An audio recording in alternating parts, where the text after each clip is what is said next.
कैसे हैं आप? थोड़ा सा बीच में गैप आ गया था तबीयत ख़राब होने के कारण। तो अब हम वापस आरबीएससी की बुक्स शुरू कर रहे हैं। 3 या 4 चैप्टर हमने पढ़ लिए थे। नेक्स्ट चैप्टर है प्राचीन भारत की अर्थव्यवस्था। और हमारे चैनल को ज़्यादा से ज़्यादा लाइक करें, शेयर करें, सब्सक्राइब करें और कमेंट करें, ठीक है। तो प्राचीन भारत की अर्थव्यवस्था शुरू करते हैं हम। प्राचीन भारत में कृषि एवं संबंधित काम लोगों का मुख्य व्यवसाय था। तो प्राचीन भारत में क्या था? सबसे मुख्य व्यवसाय क्या था? कृषि। और उससे संबंधित जो काम थे ये लोगों का क्या था? मुख्य व्यवसाय था। तो क्या था सबसे प्राचीन भारत में सबसे मुख्य व्यवसाय क्या था? क्या था? कृषि। प्राचीन भारत में सबसे मुख्य व्यवसाय क्या था? कृषि था, ठीक है। ठीक। 2 तरह के उद्योग थे, एक कुटीर उद्योग और बड़े उद्योग।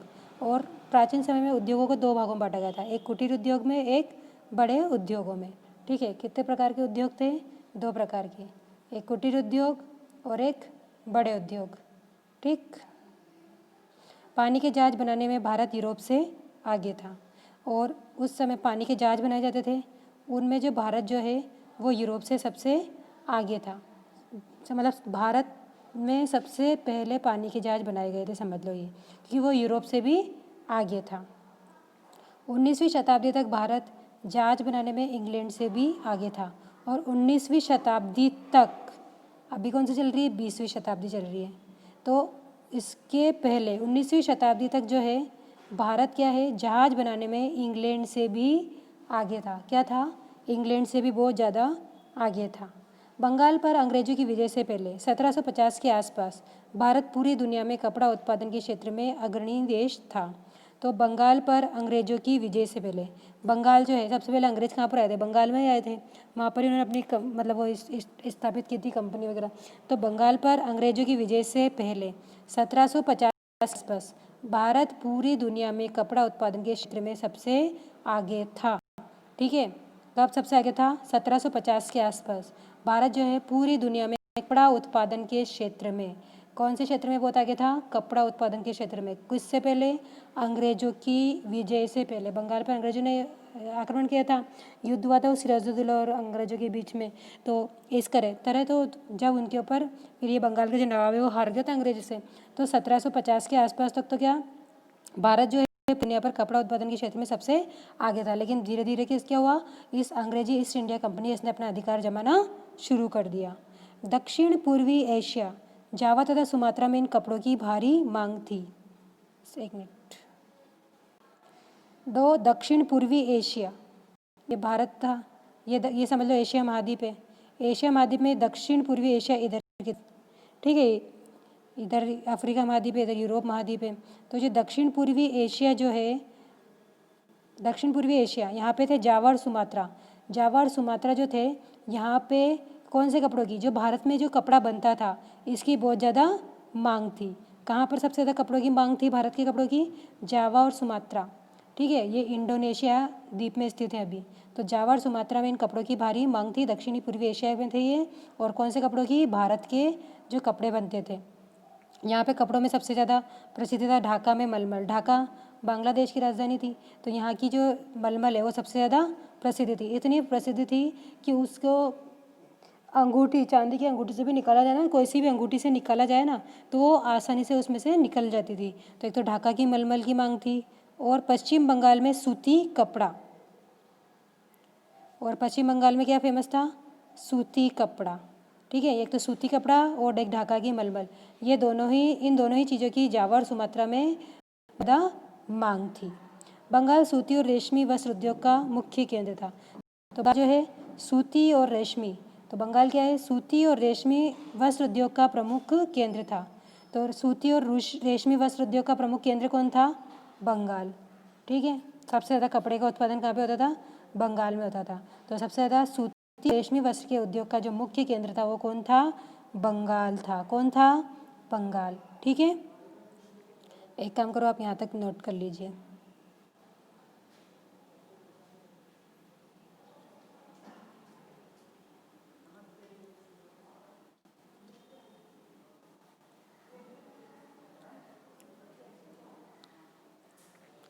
ठीक है, चले आगे,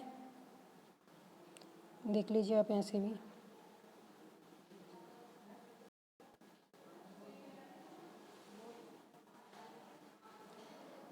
चलो, तो बंगाल जो है सूती और रेशमी वस्त्र उद्योग का मुख्य केंद्र था। तो सूती और रेशमी वस्त्र उद्योग का मुख्य केंद्र क्या था? क्या था? बंगाल। क्या था? बंगाल। किसका केंद्र था? सूती और रेशमी वस्त्र उद्योग का। बंगाल के बाहर लखनऊ, अहमदाबाद, नागपुर, मथुरा सूती उद्योग के महत्वपूर्ण केंद्र थे। अब बंगाल के बाद कौन? लखनऊ, अहमदाबाद, नागपुर, मथुरा, ये भी सूती उद्योग के महत्वपूर्ण केंद्र थे। तो सबसे आगे तो कौन था? बंगाल था।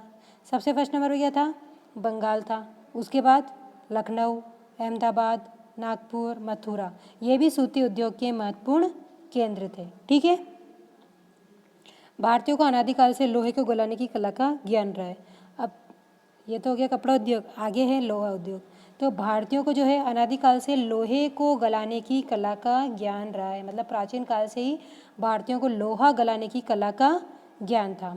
तो और उसका एक उदाहरण है महरौली का लौह स्तंभ 1500 वर्ष पूर्व बनाया गया था। जो महरौली का जो लौह स्तंभ है इसको 1500 साल पहले बनाया गया था और आज भी वो ऐसा है, बिल्कुल नया, उसमें कोई जंग वगैरह नहीं लगा है। कहाँ पे है? दिल्ली में है ये, कुतुब मीनार के वहाँ पे। ठीक है, दिल्ली में महरौली का लौह स्तंभ आज 1500 वर्ष पूर्व बनाया गया था और आज भी ऐसा बना हुआ है और खुले आसमान के नीचे है और कितनी बरसात सब कुछ सारे मौसम झेलता है, फिर भी इसके ऊपर जंग नहीं लगा हुआ है। इसवाल उदयपुर में मौर्यकालीन लौह प्रगलन भट्टियों के अवशेष प्राप्त हुए हैं। ऐसे ही इसवाल जो उदयपुर में है, उदयपुर में मौर्य काल के समय के लोहे को गलाने की भट्टियों के अवशेष प्राप्त हुए हैं। तो मौर्य काल की लोहे की भट्टियों को गलाने के अवशेष कहाँ से प्राप्त हुए हैं? उदयपुर में भी कहाँ से? इसवाल में। ठीक है, एक सभ्यता भी है इसवाल। तो यहाँ से मौर्यकालीन लोहे को गलाने के अवशेष कहाँ से प्राप्त हुए हैं? उदयपुर में इसवाल से प्राप्त हुए हैं। कहाँ से प्राप्त हुए हैं? इसवाल, उदयपुर में। कहाँ से क्या प्राप्त हुआ है? मौर्यकालीन लौह प्रगलन भट्टियों के अवशेष प्राप्त हुए हैं। मिस्र की मम्मीज को भारतीय सूती कपड़े में लपेटकर दफनाया जाता था। इसके अलावा इम्पोर्टेंट बात यह है कि मिस्र की जो मम्मीज जो मर जाता था इंसान, उसको मतलब सूती कपड़े में जो लपेट कर उसको दफनाया जाता था। ठीक है, तो मम्मीज कहाँ की थी? मिस्र की। कैसे दफनाया जाता था? सूती कपड़े में लपेट कर दफनाया जाता था। ठीक है, आगे यूनान में ढाका की मलमल गंगेतिका नाम से बिकती थी। यूनान में जो है ढाका की मलमल, जो ढाका जो बंगाल में जो बनती थी वो, ये जो ढाका की मलमल है गंगेतिका नाम से बिकती थी।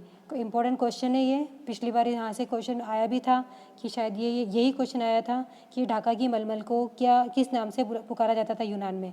तो क्या आएगा? गंगेतिका। क्या है? गंगेतिका। ठीक है। रोम में भारत में बनी चीज़ों की भारी खपत थी और रोम जो है यहाँ पे भी भारत में बनी चीज़ों की भारी खपत होती थी, मतलब रोम में भी भारत से जो बनी हुई चीज़ें हैं बहुत ज़्यादा वहाँ पर जाती थी। पहली सदी में प्लिनी नामक लेखक ने शिकायत की थी कि भारतीय सामग्री के प्रयोग के कारण रोमन साम्राज्य का सोना बाहर चला गया है। तो पहली सदी में क्या हुआ था? प्लिनी नामक एक लेखक था, इसने शिकायत की थी कि भारतीय सामग्री के प्रयोग के कारण रोमन साम्राज्य का जो सोना है वो बाहर चला गया है। अब क्या होता था? रोमन साम्राज्य से क्या होता था? बहुत ज़्यादा मात्रा में क्या होता था? मतलब भारत से बहुत ज़्यादा मात्रा में वहाँ पे कोई ना कोई चीज़ें जाती थी, मतलब भारी खपत थी। तब वहाँ से यहाँ से माल, भारत से माल वहाँ जा रहा है तो वहाँ से बदले में क्या आता था? हमें क्या मिलता था? सोना मिलता था। ठीक है, तो पहली सदी में प्लिनी नामक लेखक ने क्या करा? शिकायत की है कि भारतीय सामग्री के प्रयोग के कारण रोमन साम्राज्य का जो है वो सोना क्या है? वो बाहर चला गया है। ठीक है, समझ आया? यहाँ तक नोट कर लीजिए आप।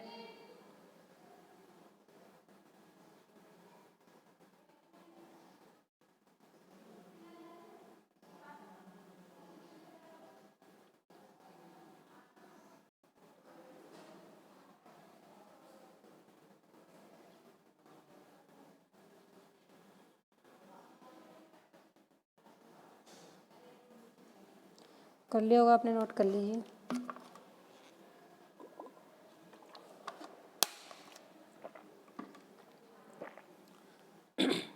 चलो अब आगे चलते हैं।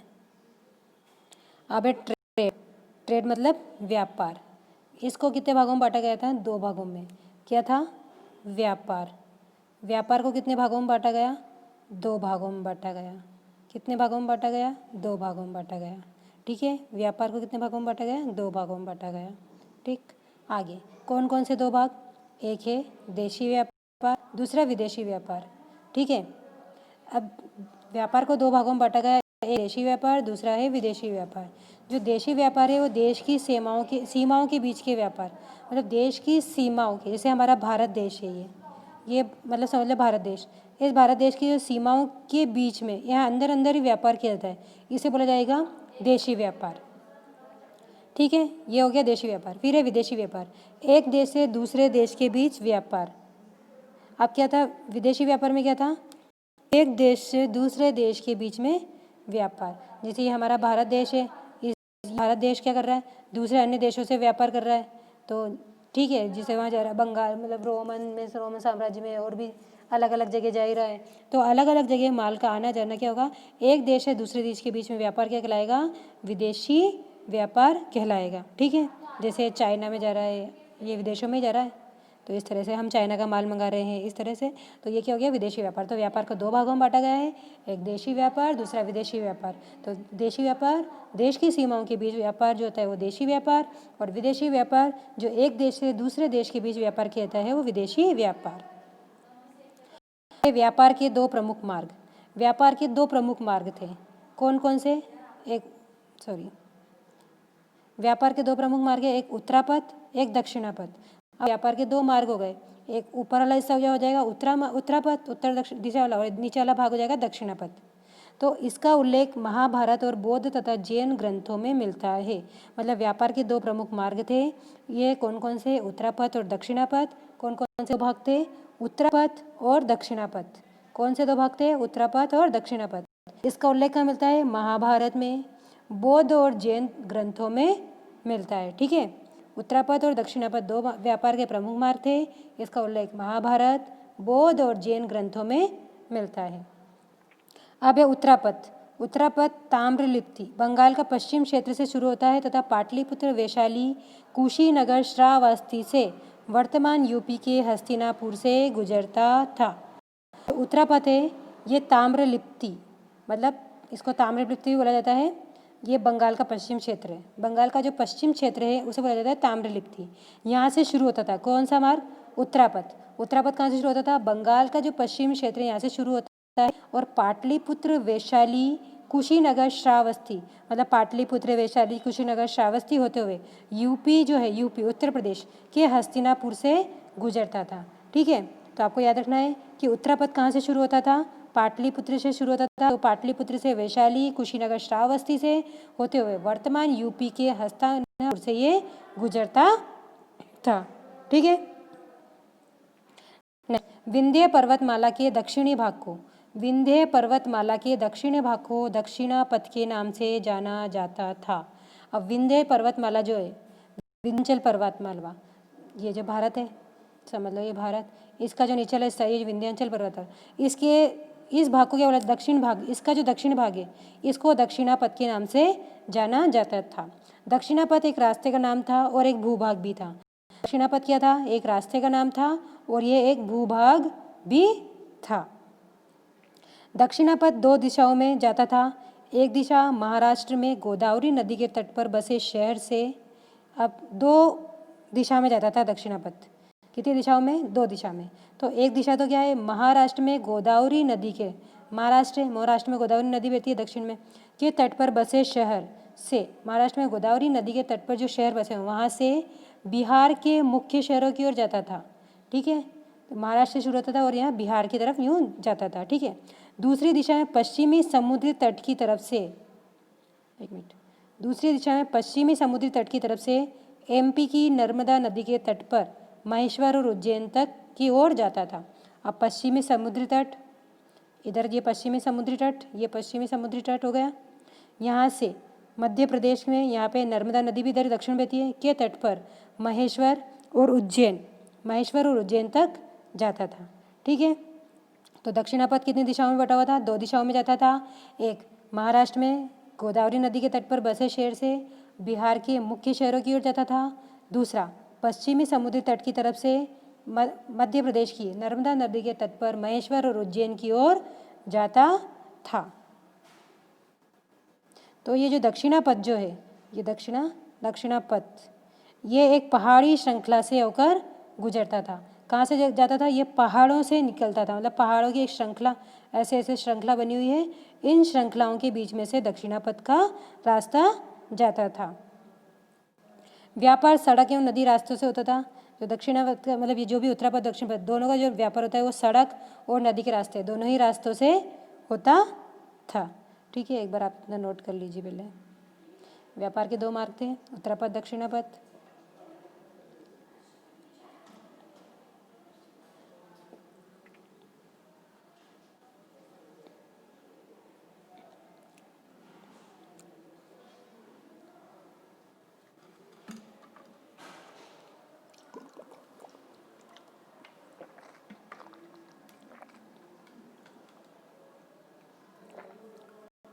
चल कर ले नोट, आगे चलते हैं।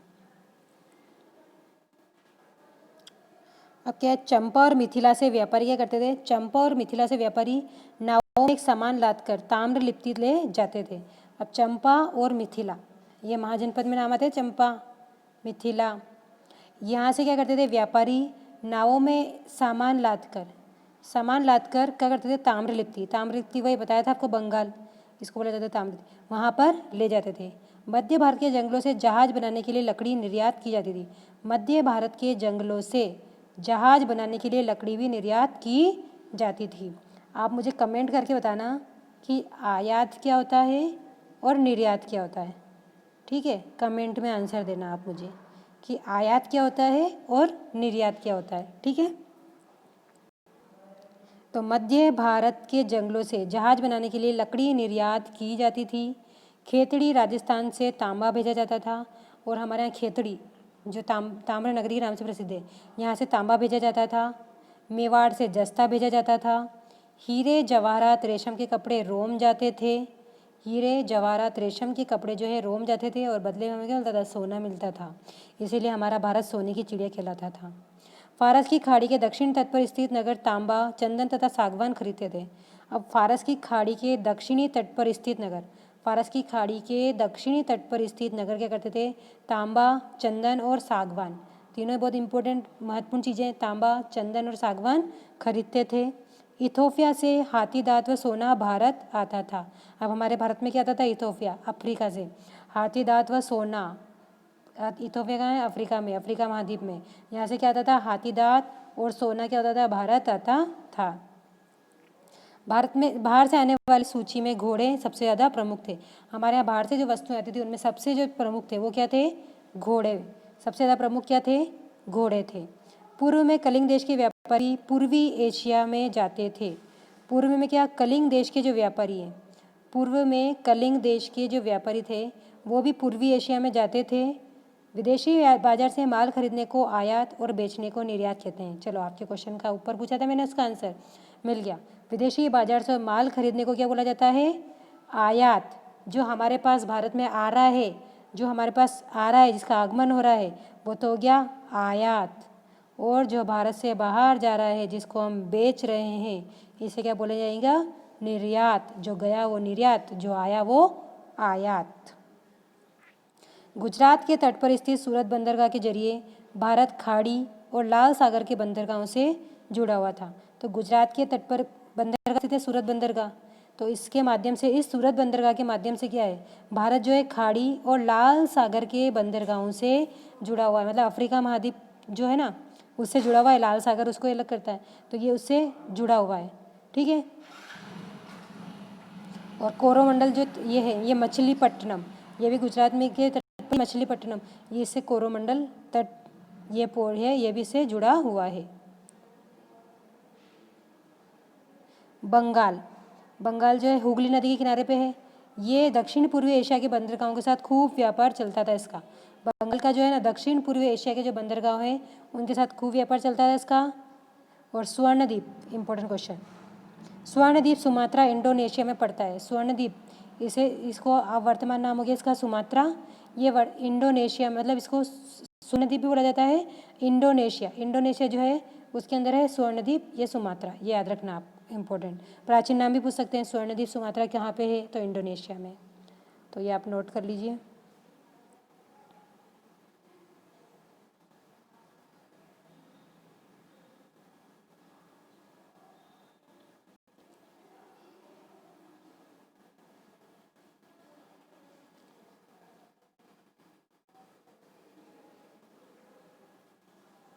ठीक है, कर लिया। ये भी याद रखना आप, इथोपिया अफ्रीका से हाथी था तो सोना आता था भारत।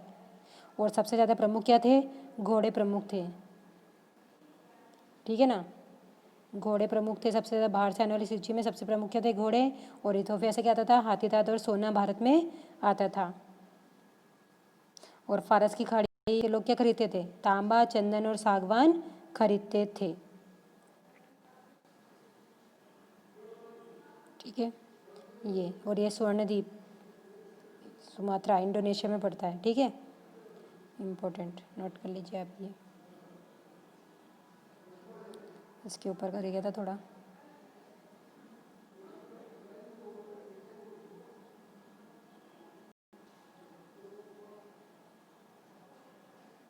कर लिया।